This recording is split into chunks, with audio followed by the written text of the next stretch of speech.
Okay, today is February 24, 2016, Wednesday evening, and we are talking on Samaysar Stanza 7. We'll continue our discussion on Samaysar Stanza 7.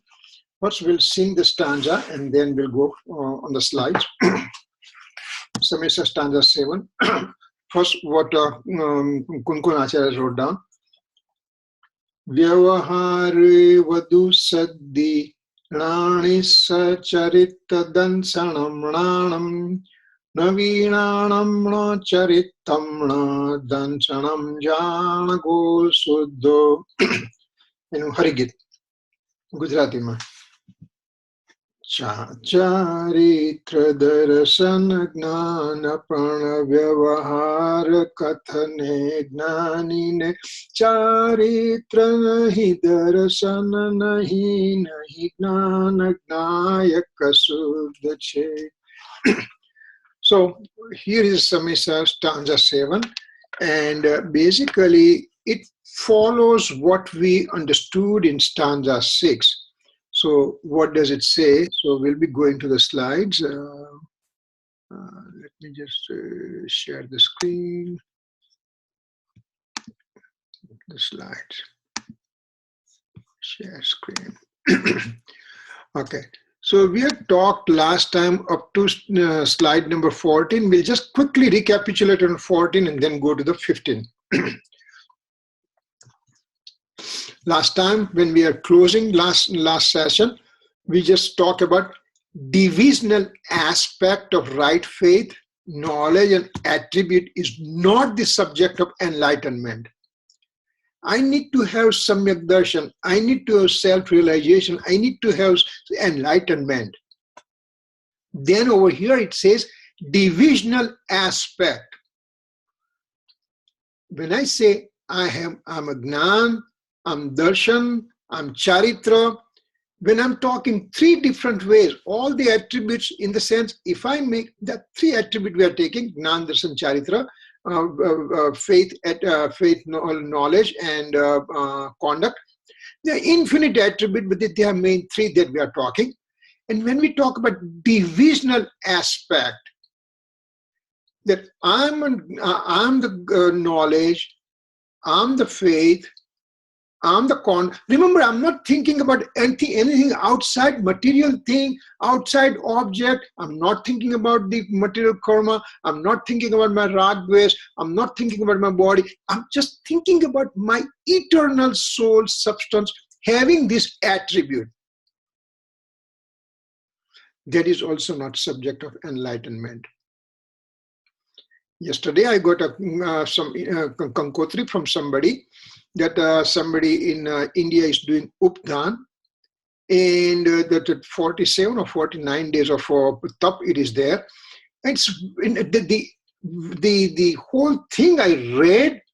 It was a very elaborate way of doing. You know, you have not a single second spared in a day, and you are constantly doing some kind of religious activity.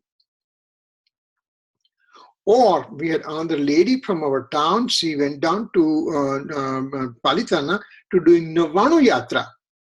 Means in 45 days, 99 times to go up and down on Satrunjay mountain. When this is 99, it becomes about 108 actually. So more than 2 times in a day you have to go. And since morning that you wake up till you go to sleep, constantly you are busy doing something. There is not a single spare time. Will that lead to Samyak Darshan? Is this the pathway to Samyak Darshan? Or somebody said, somewhere along the line it has been said, that if you do Samet Sikhar Yatra, then within next 40 or 50 bow, you get a moksha. Is this true? And over here, Acharya Bhagwan says, having divisional aspect of your own eternal soul, that you think that I'm the darshan, I'm gnan, I'm charitra, I'm faith, I'm knowledge, I'm conduct.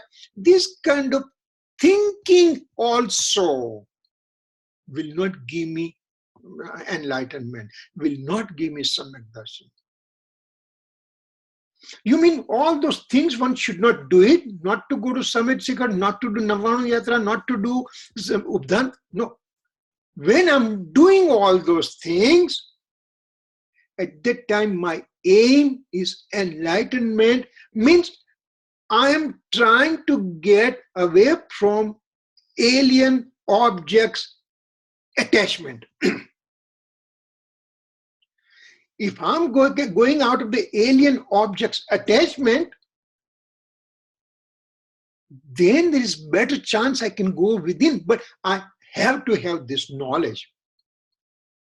This is the knowledge path that we have accepted. Once I have knowledge who I am, even my own infinite attributes within me, if I concentrate on them, on the divisional aspect, I will not get samyak darshan. That kind of understanding I had to have it.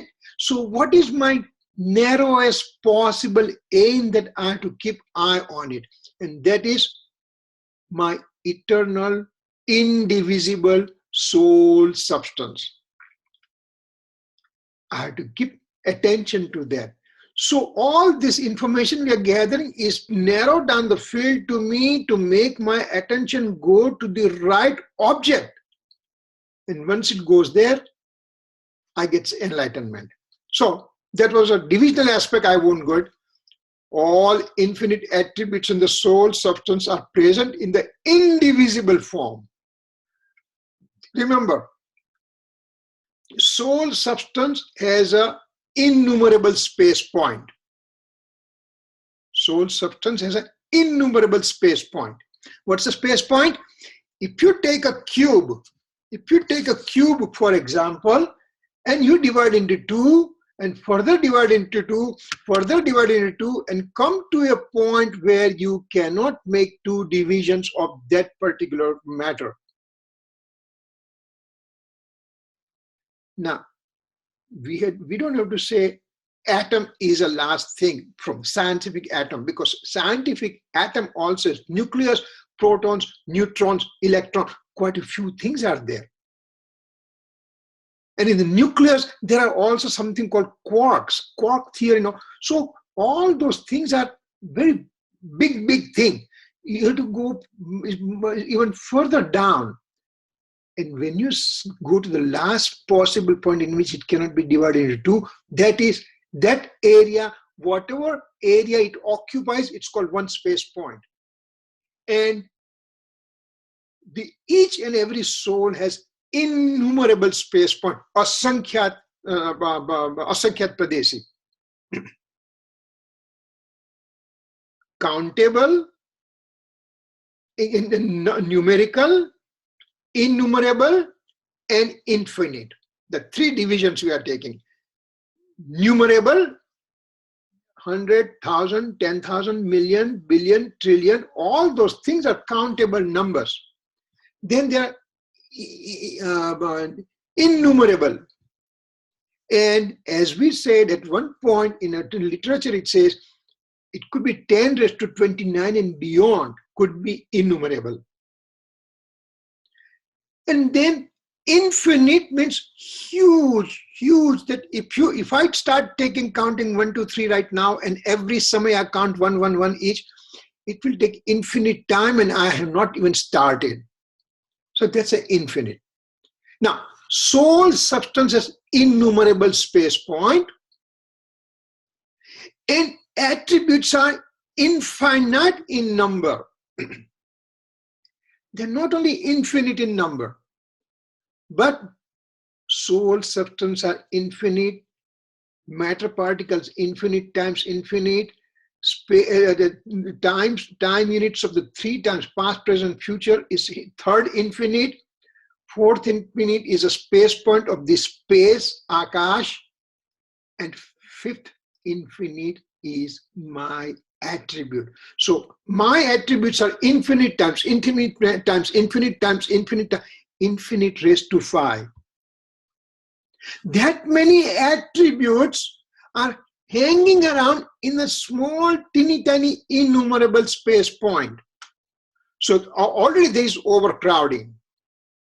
Not only there is overcrowding, but if I take a knowledge attribute, then the knowledge attribute is spread through all the innumerable space point of the soul.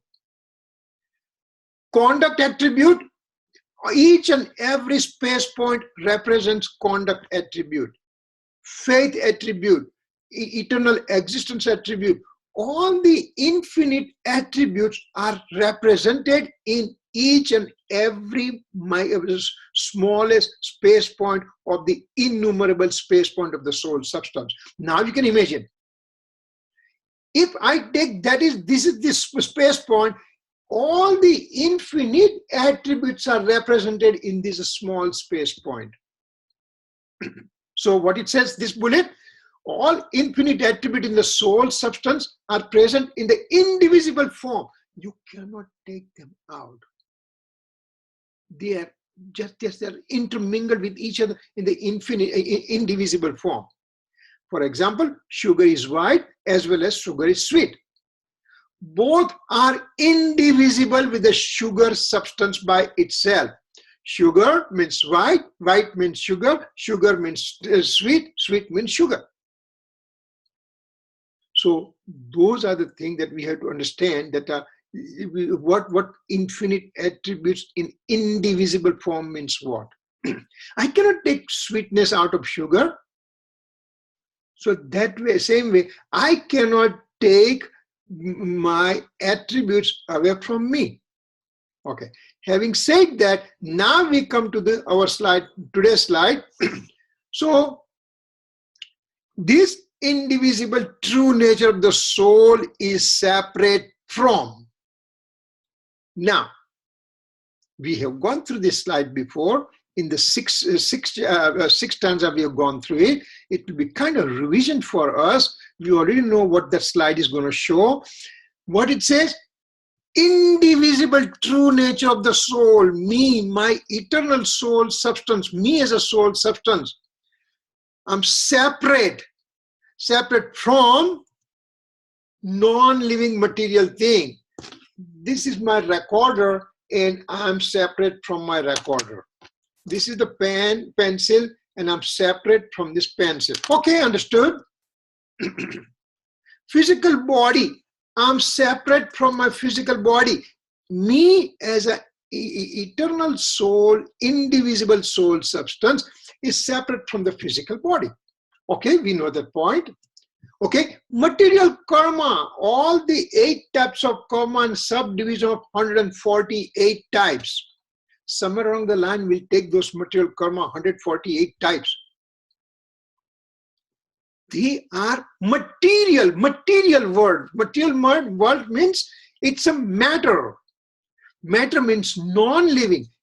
I'm the eternal soul substance, indivisible soul substance with my consciousness nature, and this material karma are non-living, not having consciousness, they're matter particles. So I'm separate from them. Okay, understand that part too. Inclination of attachment. Even though inclination of attachment occurs within me, it's occurring within me, but it occurs in my mode. It occurs in my modification. It occurs in my paryay. Remember, we gave that example. I have an abscess on the hand. Who has abscess? I have it. I have it. But I need to get rid of that one because that's not part of me. That's not part of my health.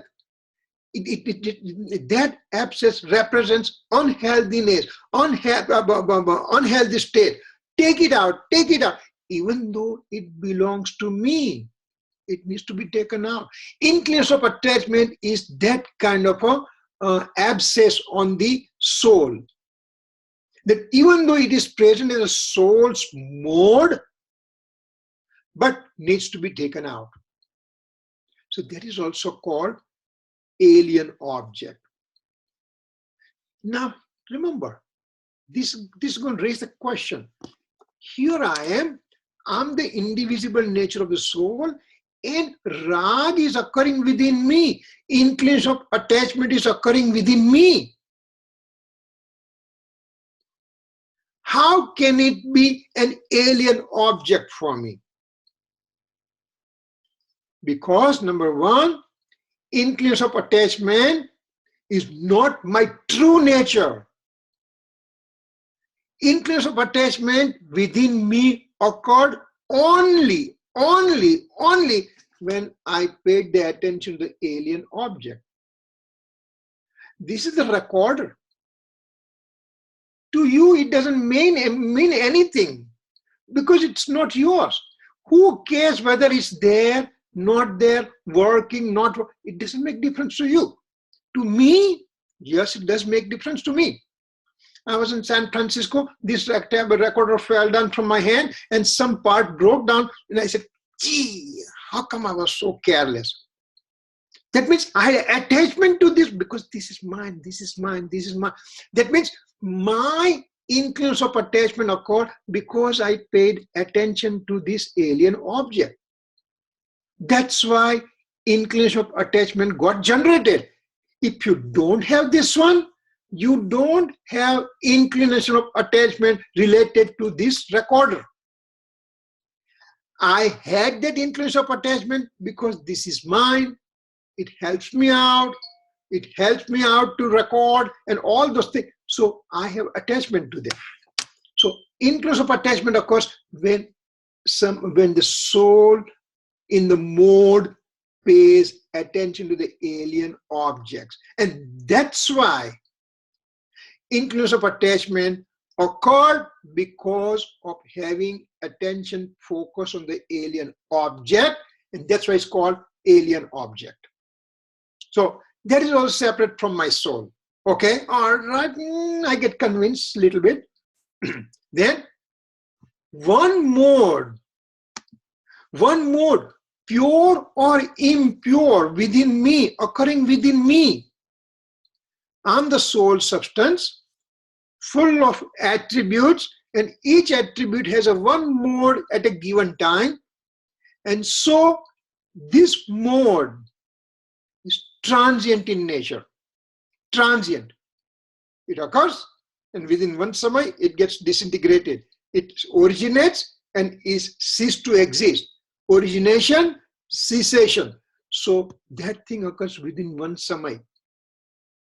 And because it's transient in nature, and me as an eternal soul substance is eternal in nature. That's why I am also not that, sorry, where is it? Okay, so I am, my mode, whether it's pure or impure, they are separate from my indivisible true nature of the soul. Remember the word over here, use one mode, pure or impure. Impure mode means inclination of attachment. But pure mode, I have purity generated within me. I have a samyak darshan got generated within me. When I go to 13th spiritual development stage, 13 gunsthanak, I have every modes within me become pure. This soul becomes Siddha soul. Siddha has every modifications are pure forever, coming and coming and coming. But again, that pure mode is a transient in nature, and that's why it is not my nature. It's away from the indivisible true nature of the soul. All right, I get it. But now, last thing we are saying, even division of attributes of my own nature. I am the soul substance with knowledge, with faith, with conduct, all those attributes. If I look them in divisional form, then indivisible true nature of the soul is separate from there. So now I need to have discriminative science, Veda Vignan. I need to do this separation of my eternal soul substance from what are the things. First, I'll have to start controlling my attachment to the outside material things. Then my physical body, my dependency has to be less and less. Material karma, I can't control them. Influence of attachment, even though it's occurring within me, you know, why should I worry about it, whether this record is working or not working? It is doing its own job. I'm doing my own job. So I should have taken that influence of attachment out. Even my one mode occurring pure or impure, I should take attention away. And finally, division of attributes also, I have to take attention away. And then I will get samyak darshan. I will get the experiencing of the soul. So to come to the soul, to come to this state, I have to do all those things. And that is very important. So attributes, we already know this part. Souls are infinite. Matter particles in infinite times infinite. Samay of the past, present, future are third infinite. Space point of the cosmic as well as transcosmic space is infinite times number 4. And these is the attributes in a given substance. In a given substance means me as a soul substance, and this one has infinite amount of a matter particle inside, and each matter particle has infinite times infinite times infinite times infinite attributes within. Every universal substance that we know about it, they all have infinite times 5, infinite raised to 5 attributes within. And I have to consider that I have all those attributes, but the divisional aspect, I'm away from it. I'm in the indivisible form with all this attribute with the soul substance. That's what I have to understand. So here it says, now learned student has come to the master to understand the scripture, and he wants to know the nature of infinite attribute and their indivisibility with the soul. So I go to my guru and says, Guru, I want to know the infinite attributes as well as their indivisibility with the soul. So can you please explain? So what happens now?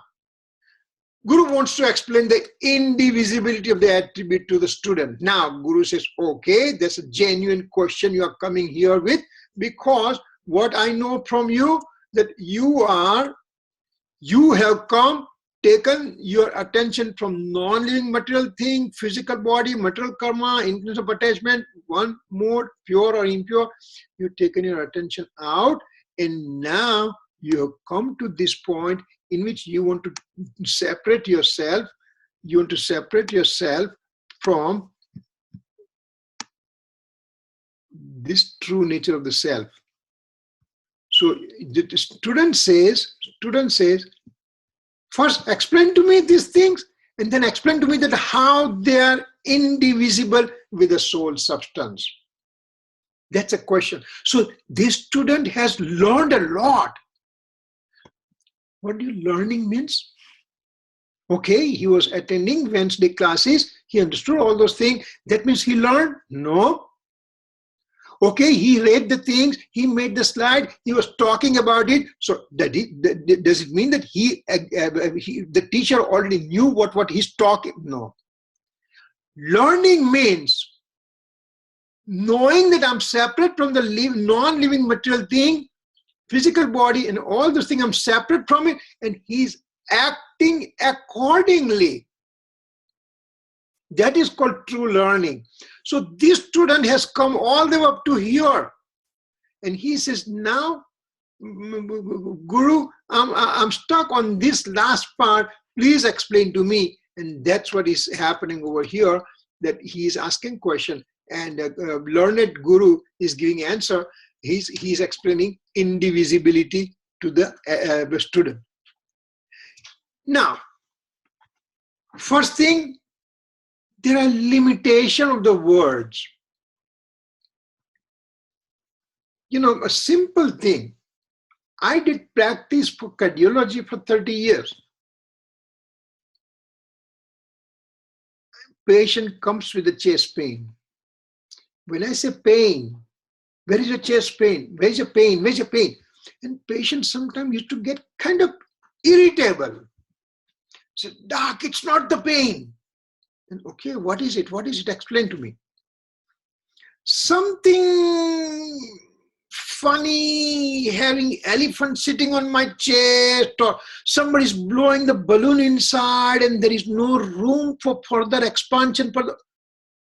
What is that thing? That's what I'm feeling. He said he doesn't have pain. Okay, if I'm jogging right now and I fell down, for example, and I'm bleeding, I have pain, I have sharp pain, and I'm going to scream about the pain, for example. Here he's not screaming. He says it's not the pain, but there's lack of words for him to explain to the feeling what he has inside. So spoken words have limitation. They can explain only so many things. Orange is sweet. Apple is sweet. Banana is sweet. Any other fruit, papaya is a sweet. Watermelon is sweet. Wait a second. When you say sweet, sweet, sweet, does it mean they all taste the same? No. They don't taste the same. Then how do I know taste of banana from apple to the orange to the papaya? Then you as a mother or father will say, listen, son, you got to taste and then you will know what that sweetness means. So spoken words are limited. And now Guru, who has experienced the self, he has to explain to the student who has not experienced the self. So the experiencing is in the indivisible form. And he has to explain to the person who has never understood or experienced indivisibility of the attribute with the soul substance. So how can Guru can explain to him? So Guru says, okay, you understand the divisional aspect, right? And then he starts explaining. For example, I think we talked this example last time or time before, that there are two learned people. They were walking and then they started arguing that who knows the best. And they started arguing amongst with each other. And after a while, because they are very intelligent, they said, you know what? We are not going to settle this issue that who is great, you or me. So let's have third person decide. So when they are walking through that in the field, there was one shepherd. So they catch hold of the shepherd and say, hey, you come here, buddy, come here and help us out. Shepherd was scared. He says, what's happening? He says, you have to decide who is the best, who is the most learned. And Shepherd says, listen, I'm totally illiterate person. I know nothing about learning, nothing about reading and everything. How can I decide? They said, no. You decide, whatever you decide, that will be final. So finally, this guy agrees. And so first Vidwan, first Jnani, first intelligent person starts speaking, and he starts reciting several of the Sanskrit slok, and he kept on going and going and going and going. This guy is totally illiterate. He knows nothing about Sanskrit or any priestly language. He just simply keeps on staring at this Vidwan, staring at this learned person. After 5, 10, 15, 20, 30 minutes, whatever time, he stopped. And now he asked the other intelligent person to take it over. Second guy, he says, listen, Shepherd, I know you don't understand all this language, but I'm going to say only one sentence and I'll give you meaning of it. Swasti. Swasti means, Shepherd, what Swasti means? Swasti means, I wish everything happens best for you. That's all he said, and he stopped. Now the shepherd has to decide, and shepherd said, you know what? This guy who said Swasti is a winner because he spoke in my language that I can understand. Mahavir talked in the local dialect, which was Ardha Magdi at that time, 2500 years back. Namo Arantanam, Namo Siddhanam, Namo Anand, Namo Jam, Namo Leso. All those things are Ardha Magdi language. And he spoke in the Ardha Magdi language, so people understood. So here, this guru is also very intelligent. So he says, this guy has not experienced self, and so if I'm going to talk anything he won't understand, so let me explain to him in his own language. For example, we have not experienced our soul, and a guru comes and talks to us that, hey, I'm going to take you for the experiencing of the soul. Okay? But please talk to me in my language only. So what he's going to talk to me? He's going to say, okay, buddy, listen, do you anger? Do you become angry? Oh, yeah. Not to become angry is a religion. Okay, that makes sense. Do you have any ego within you? Yes, I have it. Not to have ego is religion. Are you crooked by nature? Yes. Not to have crookedness is a religion. Are you having the greed? Not to have greed is a religion. So he explains everything from negative perspective. Not to be angry, not to be ego, not to be greedy, not to be crooked nature. Human religion means negative, negative, negative, negative, negative only. Are we making religion as negative only? I like this thing, that means I can't have it. This is what Jainism says. Go and eat somewhere. Go and eat in some party. If the food is extremely tasty, you always start thinking in your mind that, could this be Jain food, or could that be having onion and garlic and all? So you already question that way, because we have trained ourselves to be in negativity form only. But Guru has explained to us in our language that not to become angry, ego, greed, crooked nature means that's a negative aspect, but positive aspect is experiencing my true nature. So this teacher also explained to the student that, this guy has not experienced indivisibility, so let me explain to him with the divisional aspect. So he explained to the student in the divisional aspect of all the attributes that, okay, listen, son, you have the knowledge. Yes, knowledge has 5 parts. Okay, that 5 parts is a perception knowledge, scriptural knowledge, clairvoyance knowledge, telepathy knowledge, omniscience knowledge. Oh my God, yes, I can. So he explains in divisional aspect. Then what happens? One has not experienced the indivisibility of the attribute before. That's why he has to be explained in divisional aspect, that knowledge is 5 types, and then perception knowledge is having so many different subdivisions are there. Scriptural knowledge has so many divisions. All those divisional aspects I need to, the teacher explained to me. But aim of that learned guru is to explain in the divisional form. He has to explain in the divisional form. He explains in divisional form. but to convey the actual message of indivisibility. In the previous example, when we said anger is not my true nature, deceit is my not true nature, ego is my not true nature, greed is not true nature, then what is true nature for me?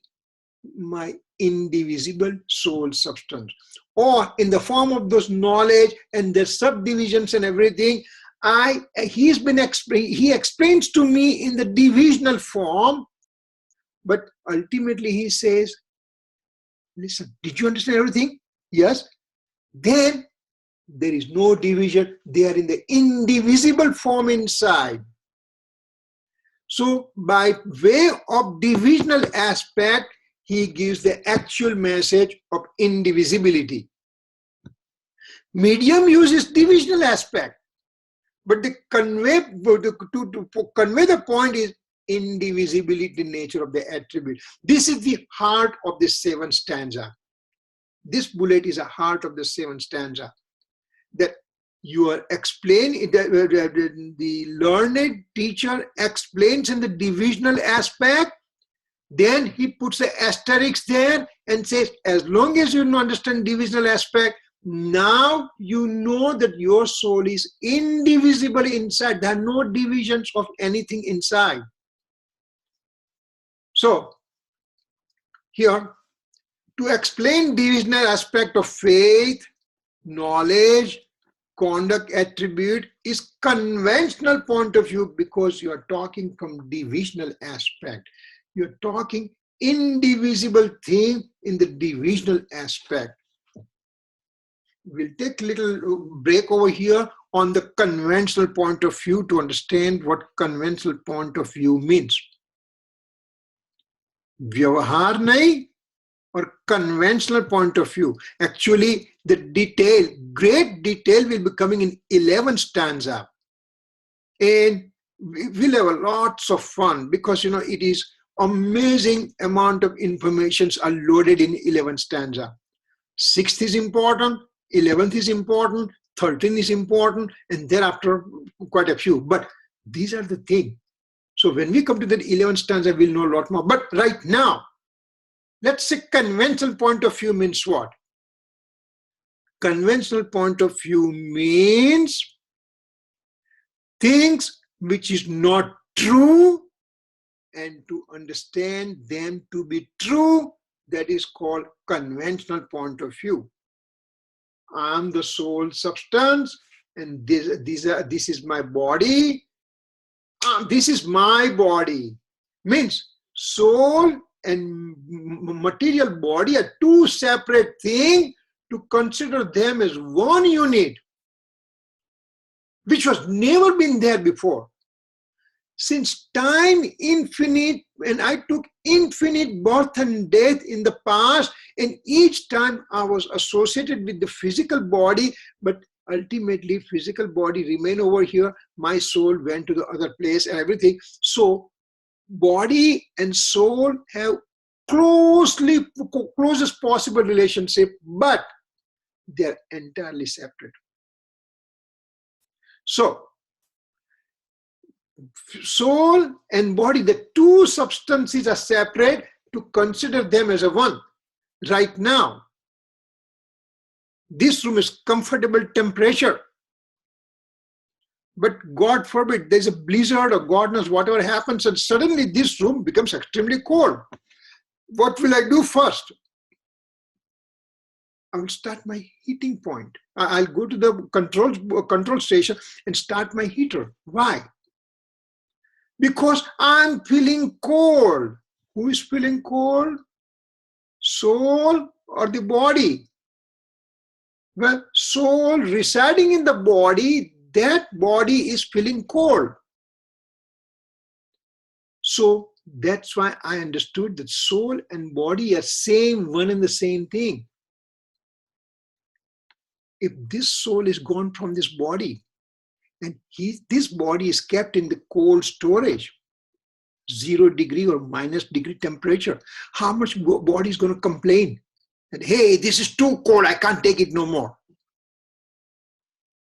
Nope. So soul and body are separate, but to consider them as one, it's called conventional point of view, which is wrong point of view. 11th stanza will say that conventional point of view is wrong. But there is also asterisk there. We won't touch 11th stanza right now. We are just on this point. Conventional point of view means two separate elements to consider as one. And that is conventional point of view. That's one definition. Second definition. When an indivisible form is present, when an indivisible form is present like a soul substance, with all the infinite attributes within, and the soul substance and infinite attributes are close together as one unit.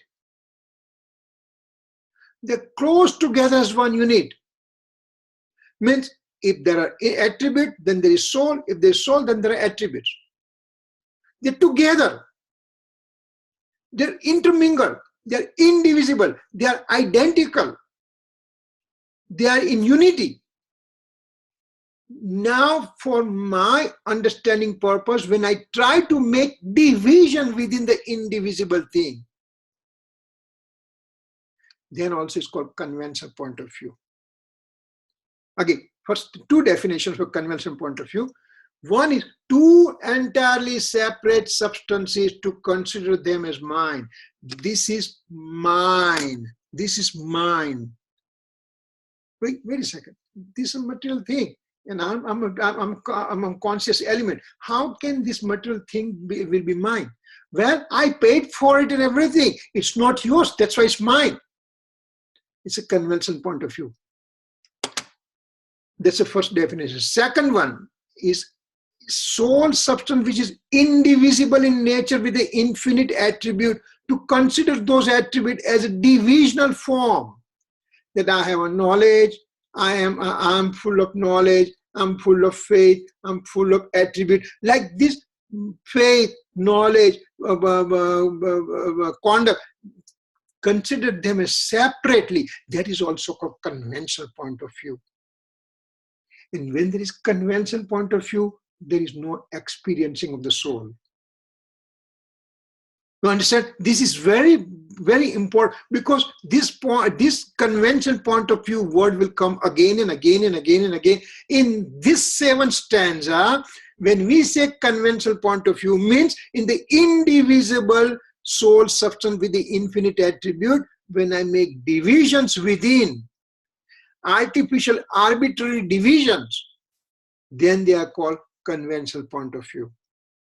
Okay, having said that, we could go to the next slide. So indivisibility is an absolute point of view. My soul substance with the infinite attribute as a one big blob, which is not separate from each other. I cannot take one attribute away, because each and every space point of this soul substance has infinite attribute present. If I try to take one attribute out, all the attributes will come out and there won't be any soul. It has never, ever, ever happened since time infinite. It will never, ever, ever will happen in the time infinite in the future. So indivisibility is an absolute point of view.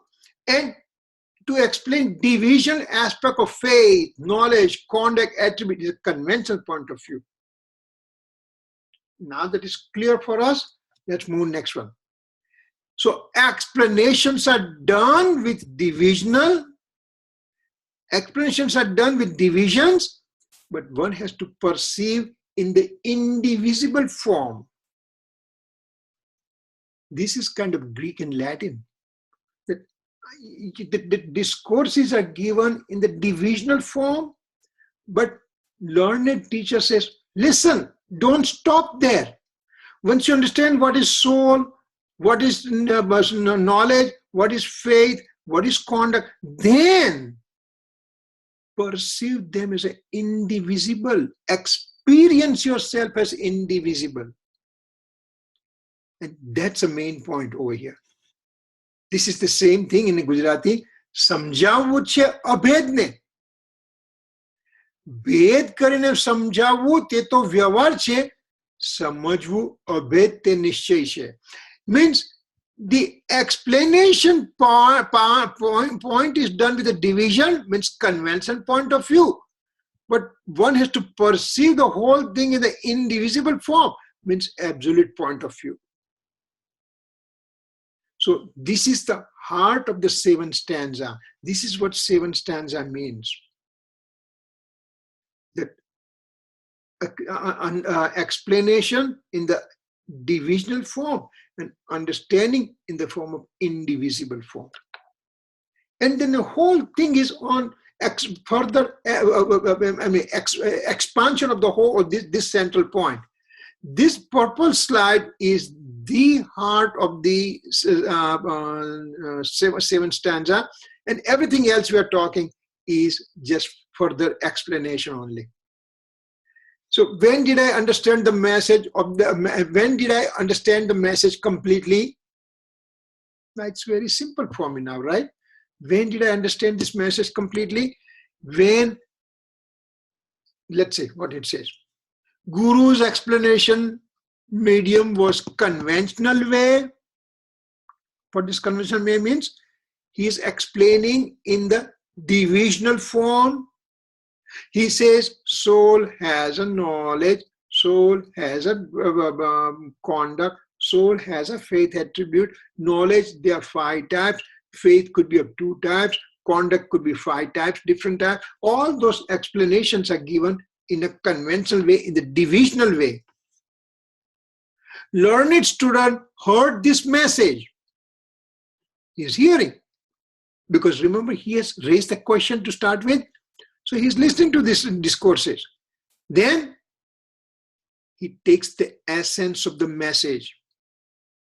Learned teacher said, listen, I'm telling you all these things, divisions, that knowledge, the 5 types of knowledge are there, and there are subdivisions of knowledges are there and everything.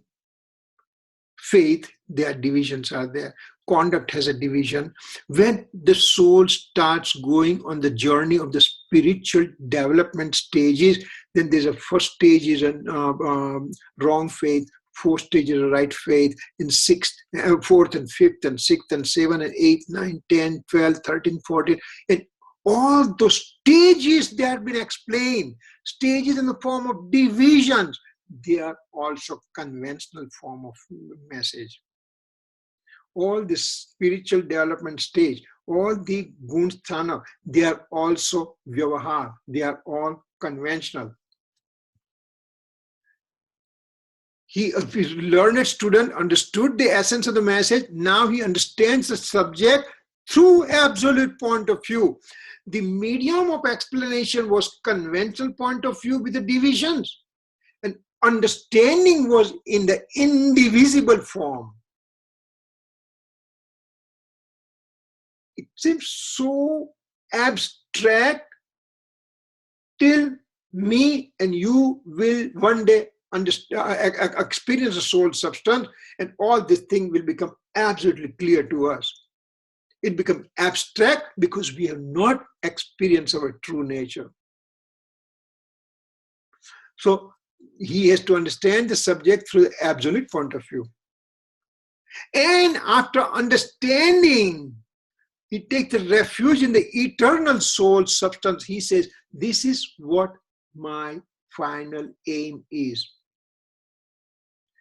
I went to pre-KG, then KG, then grade school, then have a middle school, then high school, then college, then medical school, then residency, then fellowship. What was the ultimate my refuge?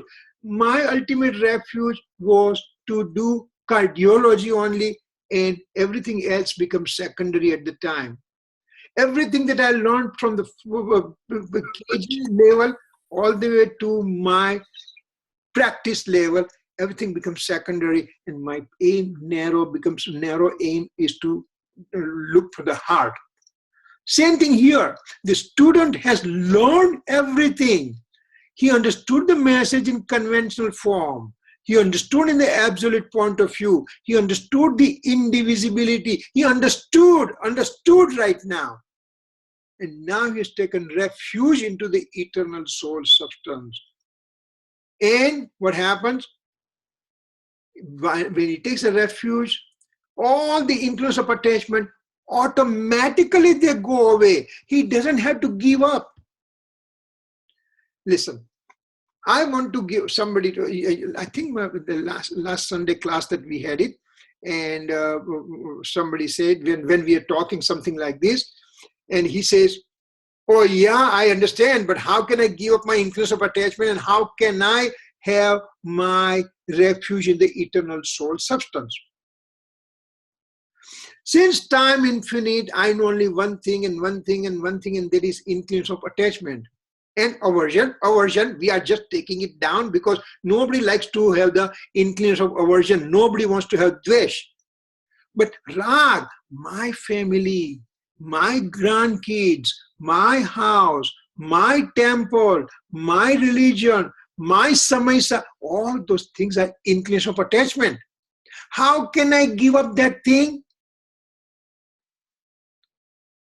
Acharya Bhagavan says, very simple. I'll draw a line on a piece of paper. I've drawn a line on a piece of paper like this, and I want to make this line small without touching it. How will I do it? If I draw another big line in front of it, next to it, then automatically the first line automatically becomes small.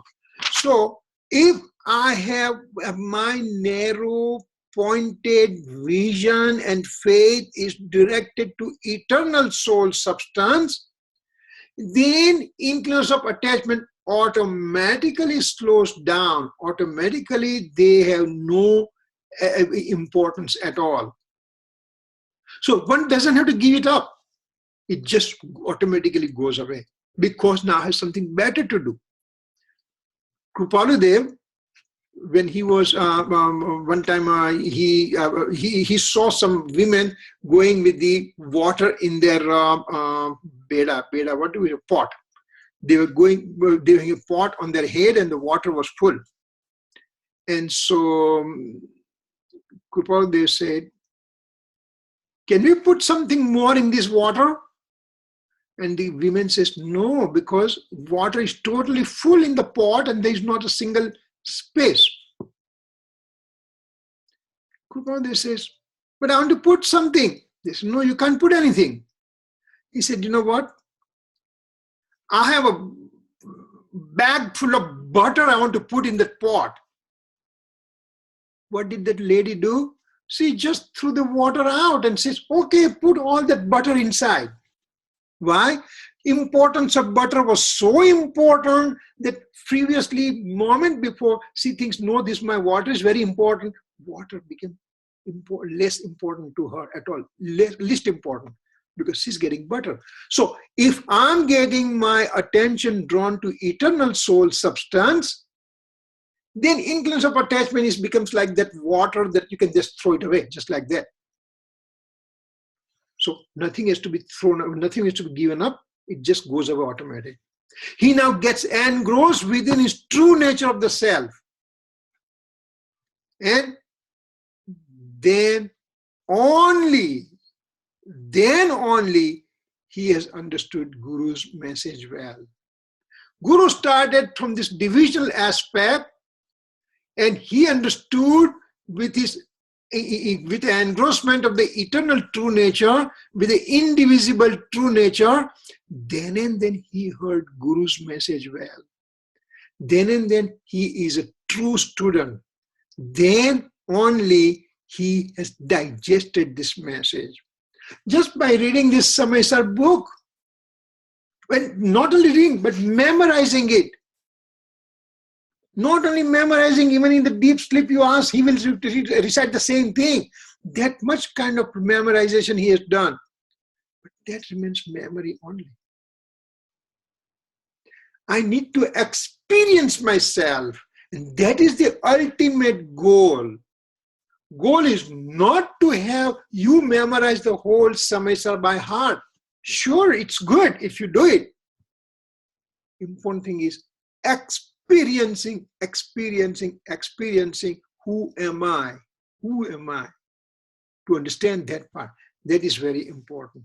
So this is what we are talking today. I think we are almost 1 minute remaining. So before going to the next slide, we can stop over here. If there's any question, we can entertain those questions.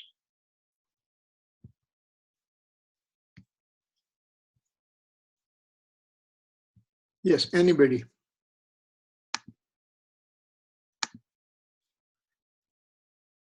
Okay, if not, then shall we do the closing? Okay, we'll do closing, okay? ओ जावाणी के ज्ञान से सूझे लोकालोक, सोवाणी मस्तक नमो सदा देत हूँ झोंक. 9 times नमो का मंत्र. नमो ओरियंताण नमो सिद्धाणं नमो नमो जाम नमो लोय सौसाणं. नमो ओरियंताण नमो सिद्धाणं नमो नमो जाम नमो लोय सौसाणं. नमो ओरियंताण नमो सिद्धाणं नमो नमो जाम नमो लोय सौसाणं. नमो ओरियंताण नमो सिद्धाणं नमो नमो जाम नमो लोय सौसाणं. नमो ओरियंताण नमो सिद्धाणं नमो नमो जाम नमो लोय सौसाणं. नमो ओरियंताण नमो सिद्धाणं नमो नमो जाम नमो लोय सौसाणं. नमो ओरियंताण नमो सिद्धाणं नमो नमो जाम नमो लोय सौसाणं. नमो ओरियंताण नमो सिद्धाणं नमो नमो जाम नमो लोय सौसाणं. नमो ओरियंताण नमो सिद्धाणं नमो आर्याणं नमो जाम नमो लोय सौसाणं. जय Jinendra. Jai Jinendra. Jai Jinendra, Kirit, Tanka. Thanks, Pita. Jai Jinendra. Okay, we'll see you next week. Okay, thanks. Yeah, okay.